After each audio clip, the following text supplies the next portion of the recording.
This isn't just a GGM anymore, it's a face-off. Welcome back, folks. We're here to finally kick comments and read ass. Like fireflies to a flame, destiny has arrived all the same. It's finally time for us to take the journey. I know I'm gonna be facing an uphill battle, but so are the Stellaron hunters. But hey, it ain't scripted for me to take their side, I just gotta believe in them. Unlike you with Drax. I think Narrow Triangle put too much emphasis on numerous details that seem important at first glance. I mean, if they're important, I feel like that, whatever. Star-Lord becoming the Sun, or Sun Thing, the Marvel Universe and its cast, the Collector, and all that. The latter two can just be countered by, this is Stellaron Hunters vs Guardians of the Galaxy as a GGM, not the Stellaron Hunters versus the Marvel Universe. This isn't Tom vs Zig where both swap places, meaning the other's cast matters. Aw, swapping worlds. If you just go, fuck you Stellaron Hunters, Marvel Universe, go! Then that defeats the whole point of the debate. Even so, the script can help guide the Stellaron Hunters, and for the Sun Thing, it sounds neat, but a turnabout with a string theory, sure, and he's gonna be helpless before he can transform. Helps that the web is pretty good for 4/5 of the team. That's an 80% grade right there. Fuck yeah. The Guardians are the only ones at risk here. Hunters get hacked, no reliable info. Guardians get hacked, information abundant. And more chances for Firefly, deceiving them saying things like, I have a score to settle with the Stellaron Hunters. That wouldn't be a lie, because she is scoring with the Reality Stone. And the Guardians are not heartless. If the Hunters explain their situation, they'd likely be approved for most of it. Just put on a show for the Collector, have him be fooled, and give him the middle finger and backflip into a portal. You know the gif. I'm gonna be real. I don't get what you're saying? Star-Lord needs to transform to use his new powers? Sun God is basically Quill's new base. He doesn't need to transform. I was placing too much emphasis on the Marvel Universe being important. Buddy, this entire scenario revolves around the Marvel Universe. The Hunters got magic into this new universe to specifically use the Marvel-branded reality rock that only works in the Marvel Universe. They're going to retrieve said MacGuffin from some random part of this world, which includes stuff like living planets, shape-shifting aliens, and all the other stuff the Hunters would need to face to retrieve it. Studio is on the right path, just following the wrong eon if you get what I mean. Sure, the Guardians have a plethora of resources every which way to help them track down that reality gem, but the clock is racing. Elio, meanwhile, can just transcribe a myriad of scripts to foresee the unforeseen ahead of time. Only the Collector is currently aware of the gem's whereabouts. The Guardians are familiar with the streets, but the Hunters essentially have a GPS on them at all times. I know you've been putting lots of emphasis on Elio's scripts to carry you through this, but I'm really unsure if Elio's scripts would be totally useful. I can't believe I'm using this as an argument, but Civil War II. Meet Ulysses Kane, an inhuman with the power to see into possible futures through a mental algorithm that generates visions of a theoretical future, based around probability percentage. Sound familiar? Well, his supposedly actually factually visions were repeatedly proven wrong due to the constantly shifting fate of the Marvel Universe, which makes sense. There are so many factors to consider within Marvel, not to mention Marvel just being bigger than your normal universe, so there are numerous factors to consider which would most likely lead to error. Also, before anyone points this out, the Guardians did fight for the side who was in favor of the probability powers, but they were only doing that because Captain Marvel was their friend, and by the end of things, would have learned their lessons for being friends with Carol. Elio's power isn't merely predicting probable events though. As Firefly puts it, Elio would always say there's only one type of destiny. The inescapable type. Unlike Kane, who assesses the outcome with the highest likelihood currently in front of them, Elio sees every outcome, the probable and improbable. Kafka claims he views all possibilities, and given he's credited as the screenplay director for the game's bad endings, I believe it. Marvel is ever-changing. When the heroes are told about undesired fates and actively challenge them, they're choosing to oppose their scripts. But here, Elio is holding the cards. Another clairvoyant, Fushen, confirmed the accuracy of his predictions. Predictions that prepared the Astral Express for Sunday, who put all of planet Penacony into a dream indistinguishable from reality, even tricking the party into believing they defeated him on their first go. In short, Elio's scripts are so thorough, even the most convoluted situations are accounted for. Well, consider how Elio's scripts need outside help in order for certain events to play out. The Astral Express needed that extra push from Firefly to actually beat Sunday. Hell, if it wasn't for Kafka interfering, Blade would totally kill a Donhung, thus ruining Elio's grand plan, whatever that might be. With the hunters being by themselves in this scenario, they'd have to go out of their way to find Clash control some poor sap to help them out, and I don't really think I really emphasize how many factors are at play that Elio would need to consider. The mutant fortune teller Destiny has powers similar to Ulysses Kane, where she sees into multiple futures to create one outcome for her team. But Destiny's ability to foresee future events decreases in direct proportion to the number of alternate futures to scan, and Marvel is just known for its numerous different alternate timelines, as a result of really mundane stuff happening. As I recall, both the Japella Rebellion and Space Station Incident were solo acts, so they don't require others for their dirty work. As for Blade, he was perfectly fine escorting Firefly around Japella and getting a driver's license. He has restraint when not fighting the one person he has a vengeance towards. Though if Honkai gives off the impression that it operates on a smaller scale, Welt confirms the existence of a multiverse. With time, Elio should be able to hone in on the Reality Stone's destiny specifically. The Collector set his sights on the group too, so regardless of the outcome, their fates are intertwined. Well, that's enough of Studios' comment. Next up is Aqua. Studios. I know what you may be thinking. Who or what is Aqua siding with? Sorry, Brandon, but I gotta go with the Guardians of the Flarkin Galaxy. Brandon compares Tony Stark to the Herda, based on their accolades, and while it's absolutely true they've done similar things, there is nothing other than their accomplishments to compare the two. It seems a little bit It seems a bit fallacious to argue character A can outsmart B from the same series, so they can outsmart character C because they can't outsmart character D from a completely different series. Even if they were almost exactly comparable, Rocket isn't some idiot. I actually think his smarts is where the debate will matter the most. Quill has once called Rocket the greatest tactical mind he had ever met, and that includes Tony Stark. Even in Cable's future, Rocket is considered one of the greatest tactical minds, period. I don't think Silverwolf is going to be significantly outclassing Rocket in any form. Brandon's argument of Firefly infiltrating the Guardians is fair at first glance, but I think it takes more than just existing to join the Guardians. While they take allies all the time such as Iron Man and Venom, they usually get to know a person before they just let someone on their ship willy-nilly. If there's no trace of Firefly's existence before they met them, then there is obviously something up, and when they are blatantly informed by the Collector of the Hunter's existence, they are going to be much more careful trying to prevent them from getting the stone. Before I conclude this comment, I wanted to mention something I find a little iffy with Brandon's debate. Most of Brandon's debate assumes that the Hunter's technology will just automatically work in the Marvel Universe. We have no clue how Elio's foresight ability works. That's not true, what the fuck are you talking about? There is no guarantee that his scripts will be coherent and understandable, even if you try to downplay that. I think the Hunters just have too much stuff in front of them. It's very similar to the Ichiban versus the X debate, where oh wow, okay, thanks Aqua, where despite the Hunters having options/win cons, they have to rely on getting everything right, while the Guardians deal with this sort of thing daily, and have the experience to match and keep the reality gems safe. I didn't bring up Herda for basic congruence. While there's no metric to directly compare her intelligence with Iron Man's, having an unconfirmed IQ score, that shouldn't undercut her innate brilliance. She has an eidetic memory for technology, with an equally profound level of cosmic knowledge to Quill and Rocket. The name Herda is revered by everyone, from the interplanetary militaries to the frugal astronomers. So comparing her and Wolfie was me showing the level playing field here. Where the scales tip in favor of the Hunters is their access to information. Aside from the script, countless criminal databases have knowledge on the Guardians. This is where Firefly comes in. I never claimed she'd fully join their ranks. Rocket may not be able to locate her origins, but that's also cause her planet was fucking annihilated. I wrote part 1 with the assumption she could have been deceiving the Trailblazer, but no.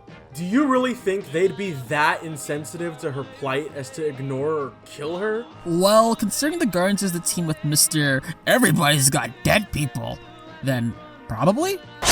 Regardless, they'd obviously want to know more about Firefly, including her planet of origin. Rocket's vast database has info on most things in the universe, which includes planets that were destroyed, so it wouldn't have any info on Glamoth. This is kind of up in the air, but I'm not even sure if Firefly would even want to deceive the Guardians. Their team is made up of people just like her, individuals who have lost everything and are the last of their race.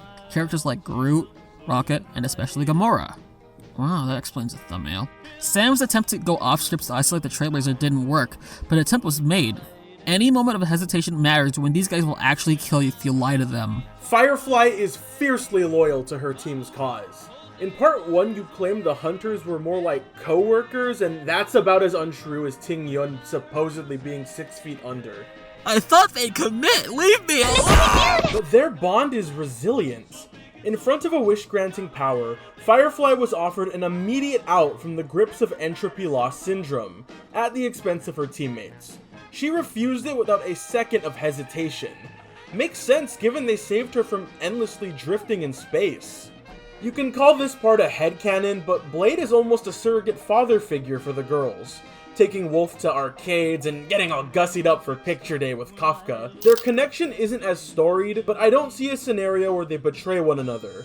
Our good pal Biff was endeared to Firefly after seeing, at most, 20 minutes worth of videos about her, so I think characters who more directly understand her plight would be just as receptive. But would Firefly want to hurt, maybe even kill people who've experienced similar losses to her?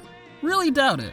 It's not in the realm of possibilities for her. Though, circling back to your main argument of Firefly infiltrating the Guardians, what is she going to do exactly? Destroy their ship?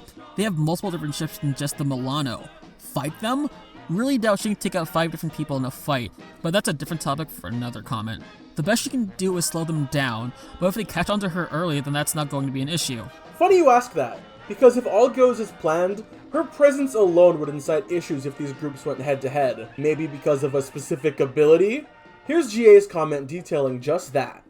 Narrow mentions that Kafka would only have a 60% chance of landing Spirit Whisper on a Guardian, that wouldn't resist it, but I'm unconvinced that her odds wouldn't be 80% when looking at Drax. The one example Narrow provided of him resisting mental manipulation was Moondragon trying to keep him from killing Thanos, the cause he devoted his entire life and being to doing in order to avenge his family. I think that one example could be chalked up to Drax being specifically and uniquely devoted to the thing he was being told not to do, rather than him being resistant to mind control in all circumstances. Therefore, I believe Kafka's Spirit Whisper would be capable of affecting him. Even if it's not Drax being hit with it, though, I'd say even just a single member of the Guardians being mind-controlled by Kafka would be a huge problem. All those advantages Narrow outlined for the individual members would suddenly become advantages for the Hunters, save for Quill, but I'll get to him shortly. Plus, Kafka can apply Spirit Whisper to several people at once through her words alone, as seen when she stopped the fight between Blade and Baibaru Lunai and the bane of my 50/50s Yanqing. Any direct confrontation between them and the Guardians would likely be immediately disastrous for the latter group, since I doubt Elio's script would consider them as important to keep alive when they're the primary force getting in the way of their mission. This is assuming a direct confrontation even happens in the first place though. Like Brandon said, Elio's scripts have been able to pinpoint the locations of Stellarons hidden from the wider universe, so deducing the Reality Stone's location should be no problem for him. With that, the Hunters really just need to go in there and steal it, and that's the scenario 1. Lastly, I'll address Star-Lord since in my eyes, he's the only Guardian who can outright resist Spirit Whisper. From what I've been able to gather, his Sun God powers are usually channeled through his element guns, which isn't great for him since they're not as infallible as Narrow made them out to be. Peter has said he's taken them apart several times in the past, and the second one was a replica of the first that he built himself, so the inner workings shouldn't be too hard to grasp for a genius like Silverwolf. The whole encoded to his DNA thing isn't really relevant here, as the wording makes it pretty clear it just means only Quill can use it as a weapon, not that nobody else could mess with it if they chose to. Hell, in Last Stand of the Torment Pass, the element gun just straight up dissolves in Peter's hand as a result of divine energy being channeled through it, so he can't rely on that too much in combat here, and without that, I just don't see him being able to fend off an assault from Blade, Sam, and any number of his teammates when Spirit Whisper takes hold over them. So ultimately, I think the Hunters have everything they need and more to succeed in this mission. The Reality Stone is an escape from the fates they've been assigned, and once it's in their hands, they'll be off into the sunset till they're gone. A big part of your argument in part 1 was finding workarounds for Spirit Whisper. Almost as if you're afraid of it. A foreign concept for Kafka, I know, but honestly, her abilities are even more busted than I initially thought. Spirit Whisper comes in 2 flavors. There's her in-battle version called Dominate, where she uses her strings to force characters to fight each other. Sounds bad enough. Well, there's a far more subtle version I only alluded to. How it works is, as long as you understand the language Kafka is speaking, she can hypnotically influence your emotions and decisions, no strings attached. This is activated through basic response calls like her saying, listen to me. This type of persuasion is very different than the traditional mind manipulation powers Sunday had with the Harmony. And as I see it, even with his almighty Master of the Sun power, Star-Lord himself admits to his lack of mental omniscience, remaining jovial and carefree, mere seconds after his centuries of meditation. Evil Groot had no problem gaining access to his mind in this state. With the spirit hush and the reasons presented in the comment, I also think Drax is just as unsafe, given his general naivety. According to Kafka herself, the trick with Spirit Whisper is that they have to listen to her in order for them to be controlled by her. And if that's all it takes, then Drax and Quill are top tier at not listening. What are they called again? Annulax batteries. Harbulary batteries.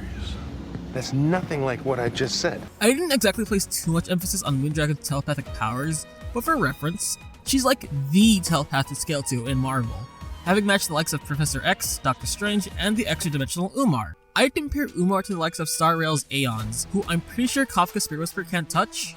So the fact that Moondragon's powers couldn't touch both Quill and Drax shows just how powerful their immunities are. Hell, Drax especially has a history with ignoring psychic influences that try to manipulate him. My favorite example has to be when these ghosts forced the Guardians to face their greatest fears, and Drax just ignored these influences and scared the ghosts instead. And quickly going over Grootfall, Peter's grand plan in that storyline was more or less to establish a connection with Groot. In the last issue, he thought he was dead, but it turns out he's just a large space entity. Because comics. He allowed himself to become assimilated within Groot so that they couldn't figure out what the hell was going on with him. Grootfall never controlled his family's minds. He established a connection and they helped him bloom. I place so much emphasis on Drax and Quill ignoring Spirit Whisper because in a straight up fight, they'd be the most useful, just being the strongest and craftiest members of the Guardians respectively, plus both having ways of instantly ending the Hunters in a single attack. Even if Kafka targets the other three, the Guardians are just used to fighting each other on a daily basis, even when outnumbered, and said control Guardians have a sudden power boost. You mentioned Doctor Strange.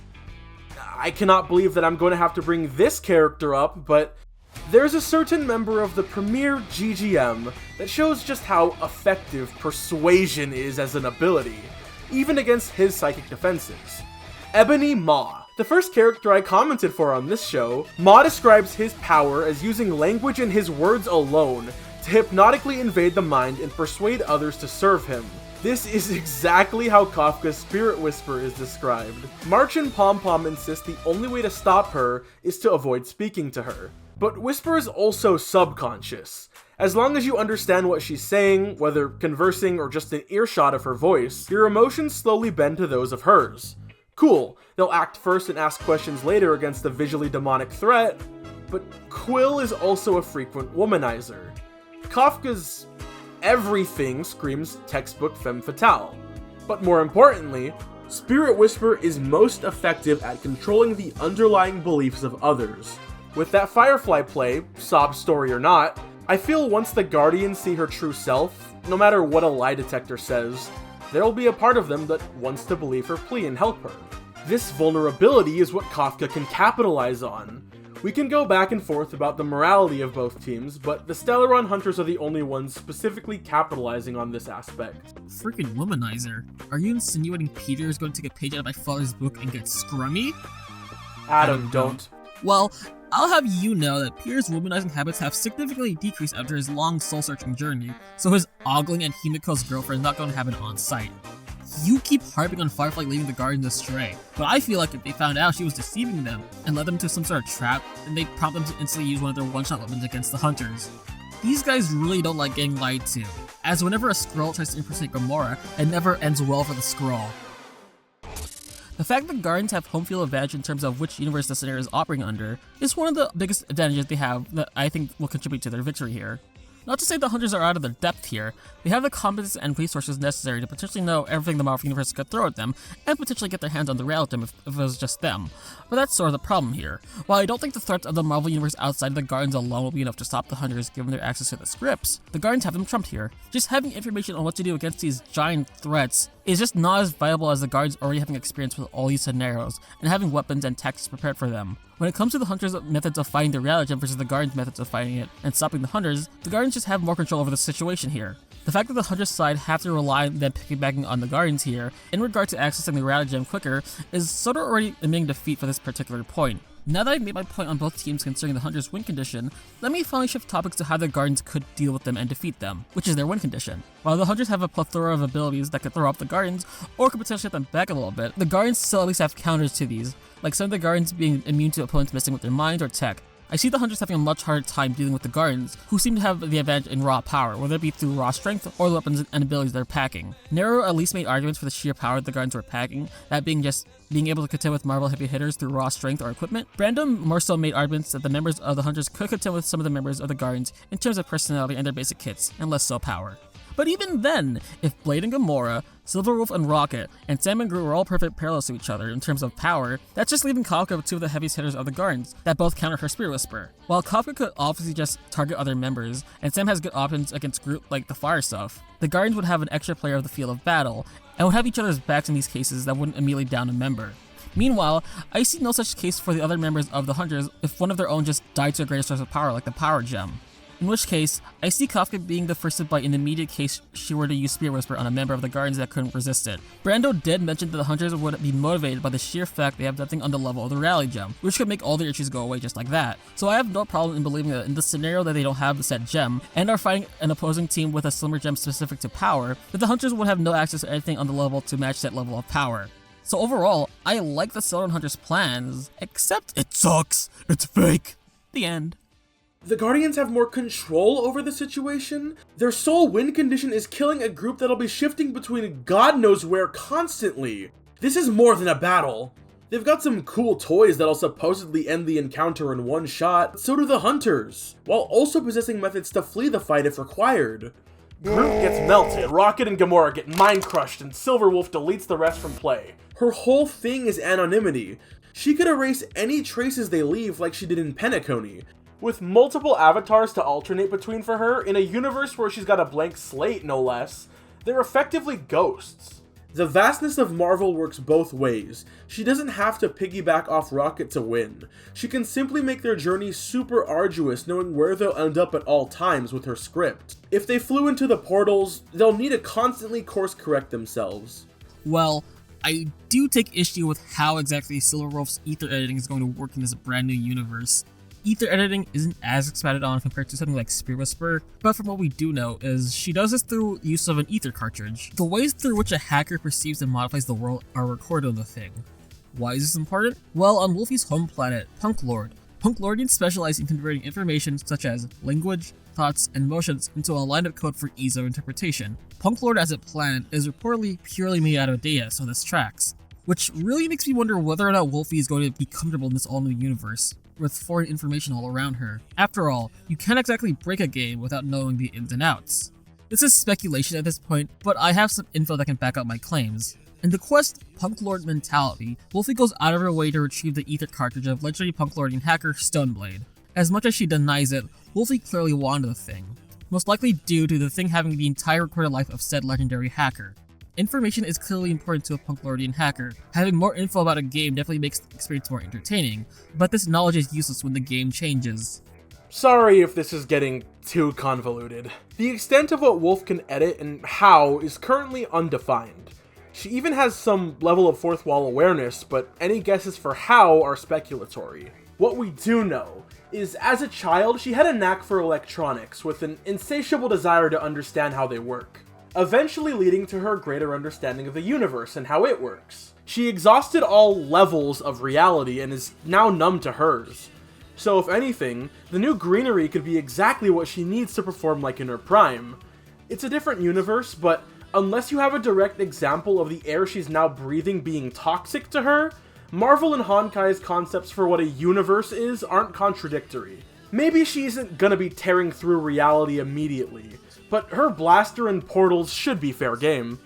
Never said those things were off the table, but even if she could break down the Marvel Universe's code, it's going to take a while. I think it's safe to compare Star Wars' universe to the size of Honkai's, which uses our world as a base, while Marvel's has repeatedly proven their world is way larger for some reason. Besides the hypothetical time it would take for Wolfie to get adjusted to this new data, her reality warping still has limits. Like, wouldn't it be just as easy to warp directly next to the Stellaron and Herta space station? I'd imagine Elio would have thought that was a possibility for the space station script if it was that easy. Or how about the time where she had to tail scroll him to find the ether cartridge? Wouldn't imagine tailing missions are fun for any kind of gamer. Also, not really sure what use that blaster's gonna do. Firefly can implant elemental weaknesses on her own, so they don't really need Wolfie for battle. In fact, the hunters have some terrible team comp. Let me go over the list of complaints I've made. They have 2 destruction characters, no healers, no super break support, no sauce, nothing! And in terms of power, we were going for stats equalized like what we normally do, but considering the Guardians have weapons that have damaged people way stronger than them, then I believe they have ways of taking a hunter out in a single hit. Gameplay power creep exists solely to line Hoyo versus Wallet, not to implicate canon strength. For as poor as they'd be in a Memory of Chaos run, from what little the outside galaxy can even catalog about the hunters, professional fighting skill is one of their claims to fame. You can tell we wrote this before Sam became playable, but I am so glad you mentioned that their base stats are relative to one another. The hunters can reduce stats. Firefly's Light Cone, or the Star Rail version of the weapon system, adds a status effect called Rooted, which decreases speed, where Wolf's Blaster reduces your defense. And you know our girl Samuel is stocked up on Oak Kick Rolls and Apocal Soulglad for healing. As for weapons like the Power Stone and the gun for the purple guy, I could be just as picky and say that these weapons only come out as the conflict is escalating, but we can expound a little more on power with my final comment. Narrow brought up the idea of the Guardians having many allies. However, from what I understand, there are just as many factions that still consider them to be outlaws and want to capture them. If the Stellaron hunters find any such faction, it isn't impossible for them to enlist some help. This has happened before. Since it's implied by Sparkle, like she has a name drop in this episode, great, that she was hired to help them with the 3 deaths during the Penacony story. Another point in the Hunters' favor is that they aren't entirely outmatched in terms of power. The scripts have seen them working around beings like Phantilia and Dominicus. The latter was confirmed by Acheron to be comparable to the power of an Aeon. This guy is complete word salad. It's not just power though. The Star Rail universe contains the Masked Fools, Data Demons, and scientists set on turning people into monkeys using internet memes. The Marvel Universe likely won't contain anything too unusual by those standards. Silver Wolf's Aether editing has already been stated to move the Hunters for transportation, and potentially to just send the Guardians somewhere else. It was also shown in her trailer to negate attacks made against her.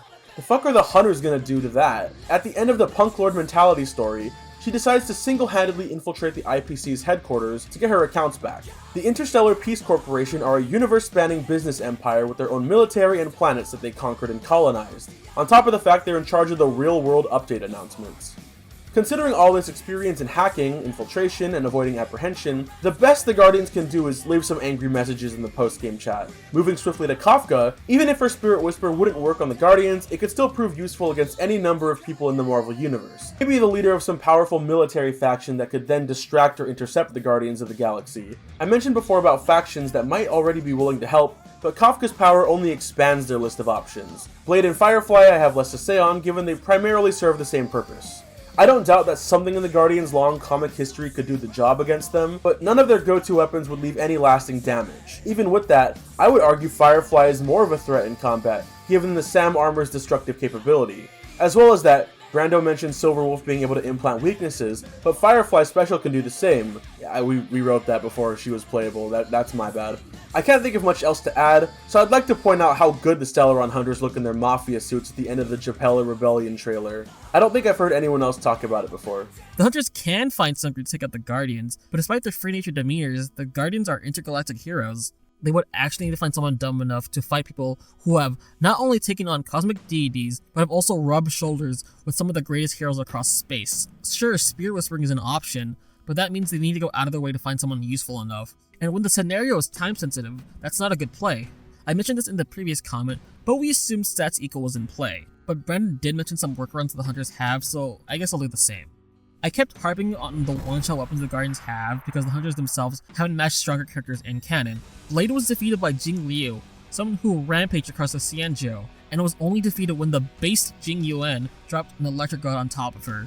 Sam managed to be pretty even with Acheron and Emanator, but she clearly wasn't trying and also never used her cool white-haired form against Sam. Speaking of which, Firefly is definitely going to be one of the bigger threats the Guardians have to face due to the raw destructive power the Sam armor brings to the table. Luckily, Quill's Element Gun has a workaround with a transmutation setting. One shot from this bad boy and the armor will turn into glass. Then have Gamora get up close and then a boom! Elio can definitely find the people they need to increase their chances of victory. I'm positive plenty of villains would love a cheat sheet 3 steps ahead of the Guardians. The Skrulls, Thane, Annihilus? Nice try, but I'm sick of this small fish in a giant pond argument. This world is teeming with baddies to get acquainted with. And here's where whaling pays off. Sam's Eidolon 4 gives them a chunky 50% increase in effect resistance, on top of any stat rolls from relics and ornaments. Useful for resisting all types of secondary effects, including being Mara-stricken, or your body, in this case armor, transmuting into a vegetative state. Mara is the progenitor of Blade's immortality, preventing fatality, barring attacks from divine weapons. While the curse normally drives long-life species insane, with Kafka around, she can suppress its negative effects. Oh, but what about Gamora? Well, what about Groot? I still haven't seen any evidence suggesting he's surviving an Iron Cavalry style smushing. You can simulate however many different battles or permutations between the groups to see who generally picks off who. But once again, that's the only way the Guardians can win. And even that isn't a certainty. Wouldn't exactly say transmutation is a secondary effect. Here's the exact quote is, changing the composition of a substance. So he's quite literally transmutating with the element gun. If Sam ends up turning into glass, then I'm pretty sure that's not going to end well for Firefly. Blade's immortal, but he's not invincible. If it took Jingliu one hit to knock him out, then I don't see why the Guardians can't do the same. Also, your examples of assholes who help out the Stellaron Hunters are pretty piss poor. All of the guys you listed will pretty much deceive the Hunters and take their rally gem for themselves. Skrulls? They're straight up immune to mind control, and Super Skrulls can hypnotize people with a glance. Annihilus? A universal threat whose entire thing is lusting for power. Interacting with him leads to disaster, since Annihilus is the most selfish motherfucker in the universe. Thane? He doesn't even hate the Guardians. He thought they killed his flock, but after that was cleared up, he just doesn't care anymore. You talk too much. I really thought poaching that glowing Easter egg would be way easier, but it seems this space deputy is proving to be a real thorn in my side. You know, it breaks my heart to have to knock him down a peg. Let's see what he's got. What the peak? Love the debates for both. Thank you, Hippo. But who would I be if I was against my glorious king, Peter Quill? More precisely to say, I'm going for the Guardians in this bout. Both have plenty of sizable advantages over one another, especially with the script on the Hunter's side, but as Brandon notes, it can be shifty and unreliable to follow, which would come as a huge detriment here against such a wide and particular force as the Guardians crew, as well as the greater Marvel Universe opposing threats such as the Golden Nova Corps. But other than that, that's about it. Now onto what the Guardians have that combined me. Ah yes, combine me. I love Transformers Combiner Wars.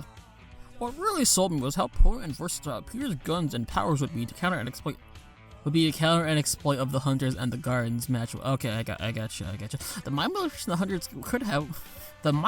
Hunters could be huge against most of the Guardians, other than Drax, and presumably Peter too, who could set the others out of control. And finally, the match of the Sun's powers, knowing all of what the Hunters can do, as the script would. Overall, both have plenty to bring to the table here, and it's super debatable, but I would end up siding with this bunch of a-holes than not.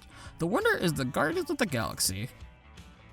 Now I know in the face of a Marvel Herald, things would seem awfully bleak, but there's nuance to being top tier. Star-Lord, and to an extent the Collector, have character flaws that can be exploited to overcome their visages. The Star-Lord, no matter the lens, is Peter Quill, a courageous, albeit rambunctious spirit, performing godlike feats yet lacking any true divine foresight. As his masters proclaimed, the only weakness in working your will is you. Master of the Sun or not, his demeanor never wavers. I'd even argue come Grootfall, he regresses despite still having the powers. Though I'll admit, this is likely just the writers wanting their stories to have any real stakes to them. His consciousness may be so complex that peering into it would blind you, but his mortal subconscious remains. His cosmic awareness isn't all you've built it up as, primarily being an empathic sense that helped him decide on whether or not to let Dr. Doom and Magneto join his cause against the Dark Dimension. This deep morality is precisely what Kafka needs to defeat him. I'm gonna argue that Spirit Whisper isn't a direct attack on the mind, but a subconscious control that merely requires 3 words and a shared language. Refer to my final debate in part 1. The Stellaron Hunters use unethical tactics, but for the greater goal of preventing the universal destruction of a powerful Eon. Quill's unwavering humanity will ultimately be his downfall. I placed lots of emphasis on Quill because he's the heart of the team. Nobody expected great things out of him, yet he's always defying expectations. Describes the Guardians to a T, don't you think? I know he's written inconsistently between stories, but that's the nature of the comic book medium. The intent of his spiritual journey is him finally embracing who he really is, thus allowing him to gain these new enlightened powers. I know I keep bringing up Moondragon like she's some kind of secret sixth member of the squad, but she's the most consistent telepath the group has encountered. In fact, she's been around as long as Drax has been in the comics.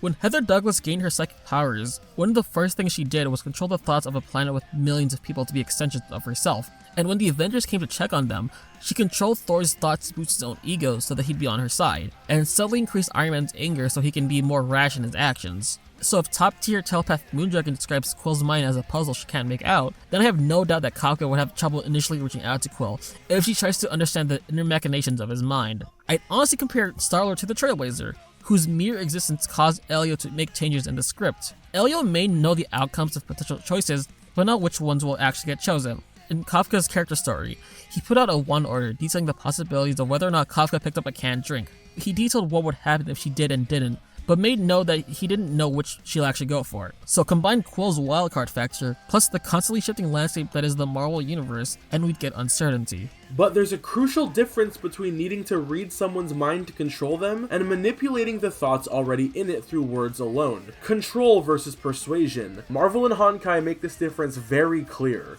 Maybe a poor choice to compare him to the Trailblazer, who was awakened by Spirit Whisper despite also being something cosmically almighty. I know they supposedly share some past together, but if Star-Lord saw the Hunters as similarly sympathetic, or used his interstellar empathy a la Doctor Doom, no matter how little he believes it, those lingering thoughts will be drawn out. Even if Elio needs more than one script revision to handle all these factors, I'll re-establish one final thing before we present our verdict. His scripts serve one primary purpose: defying destruction. The Stellaron Hunters need to prevent Stellaron disasters to save the universe from its death. Of course, things like what drinks they'll get are inconsequential to the greater picture. As I see it, in a scenario with all these variables, the Hunters will have more preparation for these if scenarios by virtue of a script that's primary function is safely pathing them towards a cosmic item. The way Elio writes is almost tailored for this exact scenario. That is my piece on the matter. So, this entire debate was pretty much both of us throwing a bunch of stuff at each other like it's some kind of Futurama bit, but considering the amount of characters here and the franchises being talked about, there was obviously going to be a lot of material to go over. So let's break this down bit by bit. Let's start by comparing our teammates. And I'll throw you a bone and say I think Blade is kinda cooked here. I mean, a god-slaying sword against a being whose only physical defense is being divine.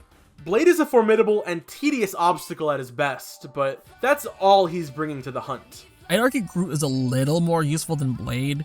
Being able to hold back powerful cosmic forces with his branches means I can see him easily restrain the Hunters if given the chance. Problem is, Groot's a big tree man, and the Hunters have Firefly on their side. Just do the math. The Sam Armor's firepower was specifically made to kill off invasive species, which renders Groot's ability to multiply and regenerate moot. Yeah, the girls in the thumbnail are both perfect at taking out a specific player, though that'll require them all to get into a scrap. In fairness though, it seems like both groups are fairly even in ways of getting to the gem to make that happen. Of course, the Guardians know the ins and outs of this universe, but the Collector could have put his prize, well, anywhere.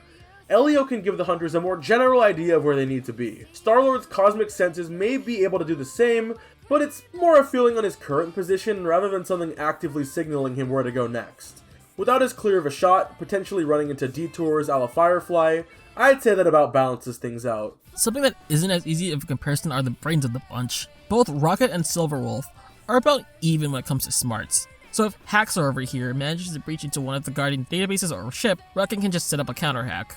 Although Wolfie's lack of knowledge of the Marvel Universe puts her at an immediate disadvantage. She probably can't instantly set up her ether editing and just warp to the approximate location of the gem. Given time, I'm sure Silverwolf can eventually be on her A game, but Rocket already being used to his own world gives him a leg up.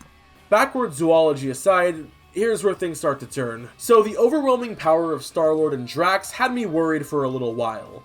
I mean, Sun God strength and Power Gem perks are nutty. I believe in a situation where the Guardians can force an encounter that demands a fight to the death, they take this. But there are two more Hunters that change everything. God. Did we just lose? Sorry. Hopefully it won't take a third death to reap unforgettable gains. Yeah, so here's the thing. With his Sun God powers, Star-Lord was an undeniable threat to the Hunters, being able to not only absorb their attacks, but launch it back with 10 times the amount of power, having mental defenses that could counter the best his universe has to throw at him. Although I, might have pulled a Star-Lord and, lied. I know I placed so much emphasis on Moondragon not being able to get a read on Quell's mind due to the Sun God powers. But in the same comic run where he got the boost, Moondragon was eventually able to establish a psychic link with him. While I do think it'd be hard for Spirit Whisperer to get a hold of him, it's not impossible. And even then, all my effort was probably in vain due to a particular cutie from the Black Order. I appreciate the honesty. Man, it's really circular that he contributed to a win of mine. We established how Kafka's words alone can bypass the presented mental defenses of the group through linguistic influence and manipulation akin to Ma's persuasion. Star-Lord's mind may be this abstract puzzle, but Kafka is manipulating the thoughts already within it, without having to read it, just saying what he wants to hear. She can dominate the more vulnerable members and weasel her way into the minds of the other two. Drax's godly power is a nice trump card, but there's little he alone could do against what ultimately swung the victory. Elio and his preparedness for what a scenario like this entails. The Guardians aren't the type to go down without a fight, but the script is just too advantageous for this type of encounter. Their contents show more adaptability than Kain or Destiny's clairvoyance. The hunters will know in advance if there are any story variants where they meet a premature demise, like staying as far away from that element gun as they can. The Guardians unfortunately have no methods to learn about their script to defy it. The hunters also have greater utility for more situations than the Guardians. Drax and Gamora and Rocket and Quill have a lot of overlap in terms of skills, weapons, and usefulness. They rely on their familial bond over their diverse power spread, but when that bond can be exploited, or worse, separated, they'll struggle under the unforeseen numbers advantage.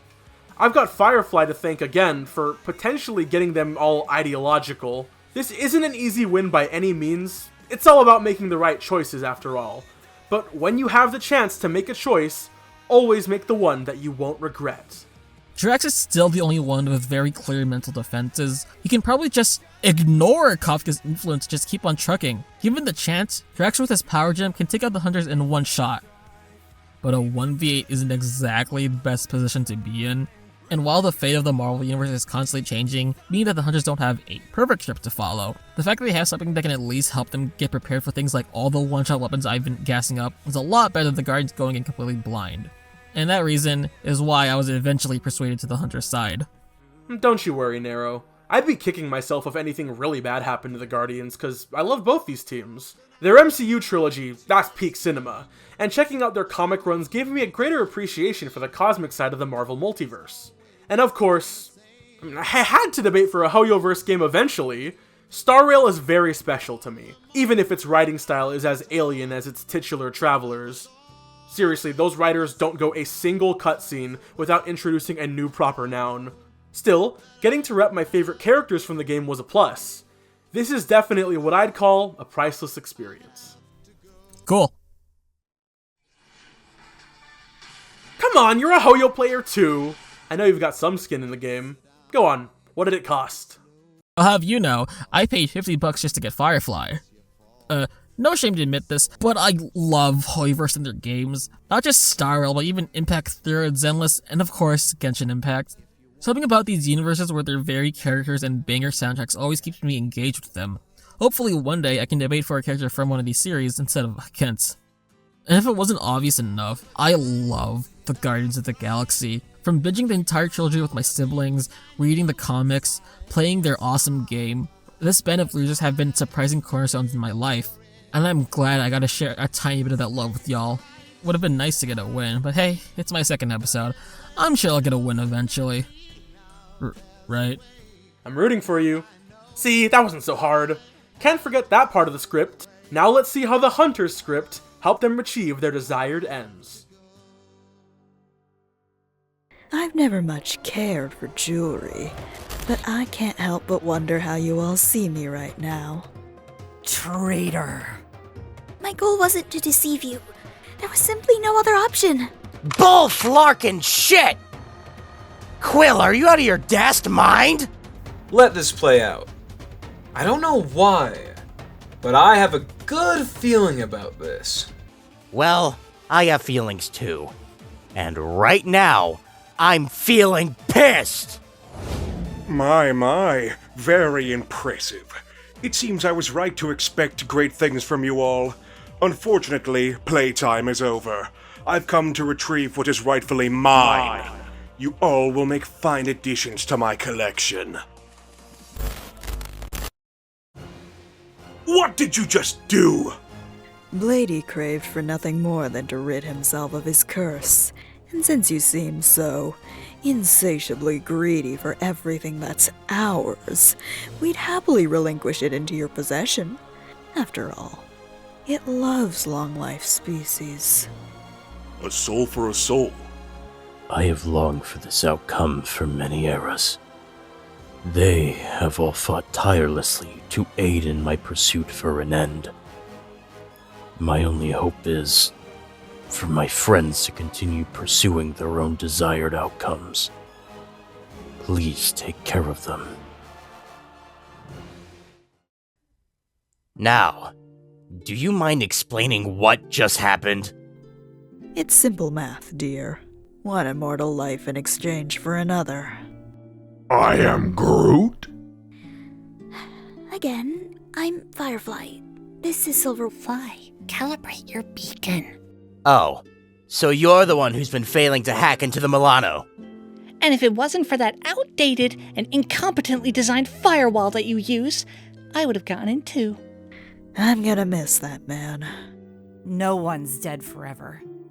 He'd prefer things this way. As for you three, I'm feeling awfully generous today. Maybe from that display against Tanalier, or maybe because I can't get this one's words out of my mind. Ooh. The point being, you've got 5 seconds to run. We're going to find you. You are the worst. No, that seemed fair, right? I do not like you right now. Nope. Awful job, Quill. I am Groot. Thanks, Groot. Wait, is that our So, where to next? Let's see. The script says... Actually, how about we do things ourselves? Just this once. Don't want to spoil the fun for our new friends. Ah, New Game Plus. I like the sound of that. How you holding up, Samuel?